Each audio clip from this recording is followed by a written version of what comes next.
Beaucoup d'organismes de formation recherchent un accompagnement pour Calliope. Quels conseils leur donnez-vous pour un accompagnement réussi ? Alors, généralement, une fois que les organismes de formation se sont informés sur le référentiel national qualité, donc le RNQ, et qu'ils ont compris la différence, par exemple, avec le Datadoc avant, pour certains. Donc là, il y a une prise de conscience. Ils se rendent compte de la complexité et du volume de travail qu'il va falloir fournir. Donc c'est généralement à ce moment-là qu'ils font appel à des cabinets de consultants, donc par exemple comme le nôtre.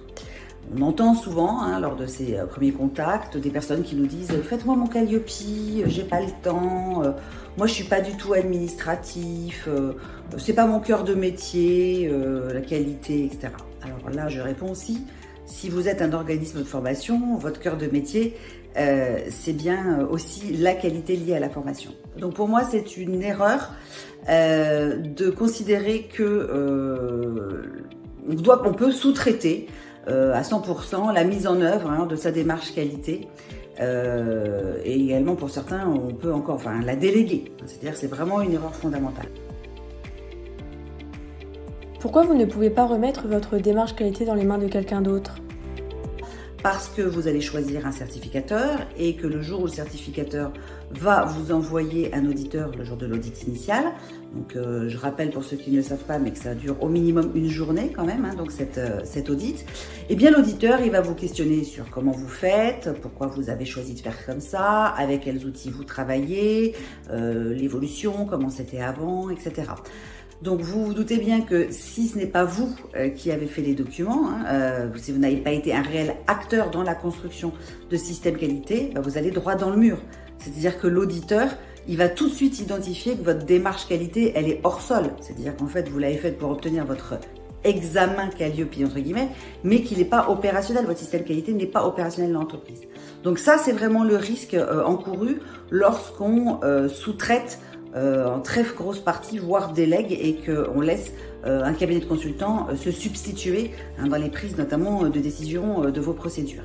Donc ça, nous considérons que c'est quelque chose de dangereux.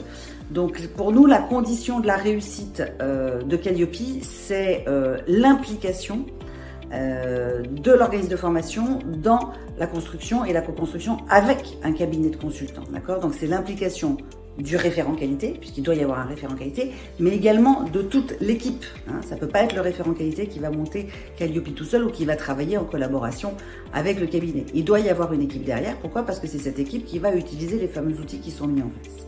Voilà, donc en résumé, si vous souhaitez travailler avec un cabinet de consultants, d'accord, cette collaboration elle doit amener à transformer, j'allais dire, l'obligation Calliope en un bénéfice réel pour l'entreprise. Vous devez avoir un retour sur investissement, un gain de temps, et elle doit réellement améliorer vos pratiques professionnelles. Voilà. Donc pas de substitution à 100%. Et un dernier conseil, quand vous choisissez un cabinet, choisissez si possible un cabinet qui a également une expertise en réglementation des organismes de formation, puisque Calliope et la réglementation sont parfois un peu proches, et avoir un bon consultant Calliope mais qui ne connaît pas la réglementation des organismes de formation serait également, à notre avis, une erreur.